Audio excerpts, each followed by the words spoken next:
नमस्कार। आपने अक्सर गजकेसरी योग के बारे में पढ़ा और सुना होगा।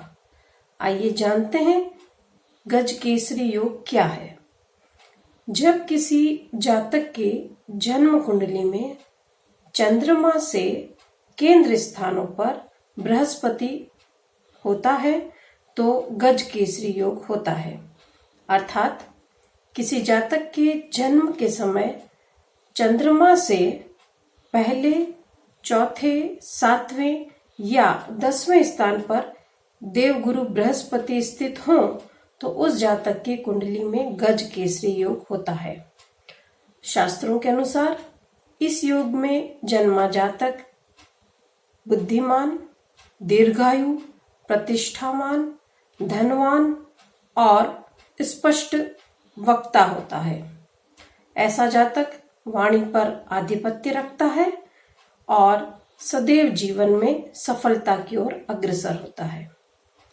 जैसा कि इस योग के नाम से पता चलता है, गज और केसरी अर्थात हाथियों के एक समूह को जिस प्रकार एक शेर नष्ट कर सकता है, परास्त कर सकता है, उसी प्रकार जिस जातक की जन्म कुंडली में गजकेसरी योग होता है वह जातक अपने शत्रुओं, विरोधियों को नष्ट करने या उन्हें परास्त करने की सामर्थ्य रखता है। वैसे गजकेसरी योग एक सामान्य योग है।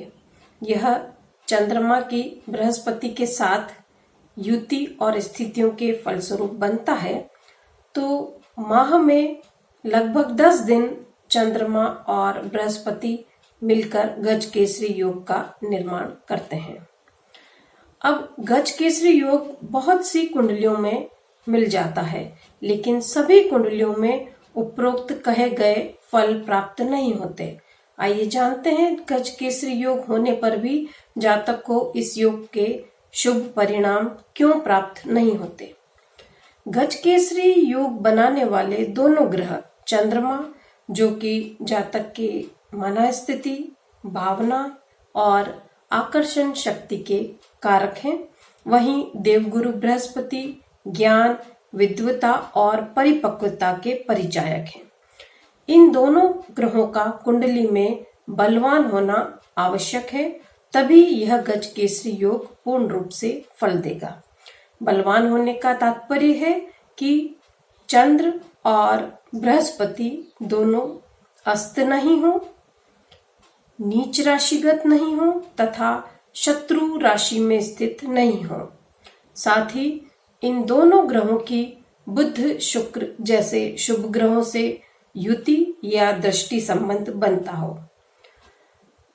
चंद्रमा और बृहस्पति किसी पाप प्रभाव में भी नहीं होने चाहिए।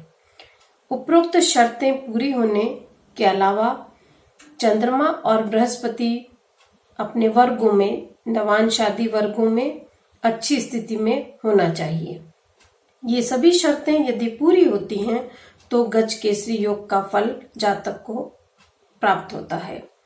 किसी कुंडली में गजकेसरी योग स्थित होने पर आपको यह देखना आवश्यक हो जाता है कि योग कारक दोनों ग्रह अर्थात चंद्रमा और बृहस्पति किन भावों के स्वामी हैं।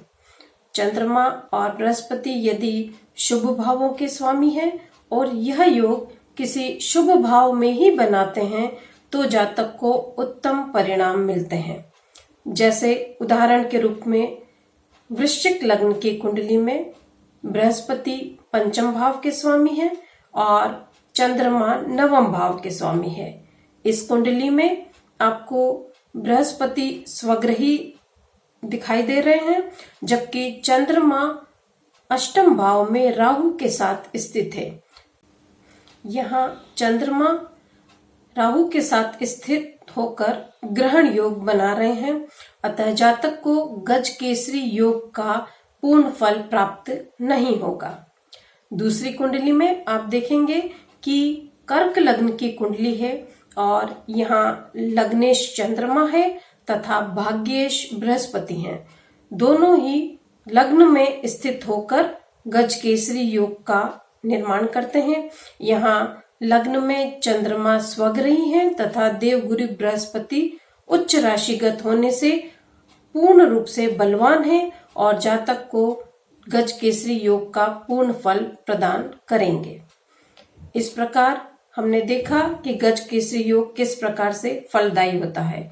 इसके लिए चंद्रमा और बृहस्पति का बलवान होना आवश्यक है। बृहस्पति यदि दिग्बली हो तो और भी शुभ परिणाम मिलेंगे। चंद्रमा को भी पूर्णिमा के आसपास का होना चाहिए, तभी यह योग पूर्ण फलदायी होगा। कुछ विशेष नामचीन हस्तियां जैसे अमिताभ बच्चन, अलेक्जेंडर, महात्मा गांधी आदि की कुंडली में आप गज केसरी योग देख सकते हैं। और भी कई महान हस्तियों के कुंडली में आपको गज केसरी योग देखने को मिलेगा। तो ये थी गज केसरी योग के बारे में जानकारी। यदि आप गज केसरी योग के बारे में और कुछ जानना चाहते हैं तो मुझसे सलाह ले सकते हैं। तो मित्रों, आपको मेरा ये वीडियो पसंद आया होगा। यदि आप इसे पसंद करते हैं तो इसे लाइक कीजिए, शेयर कीजिए और मेरे चैनल को सब्सक्राइब कीजिए। नमस्कार, जय श्री कृष्ण।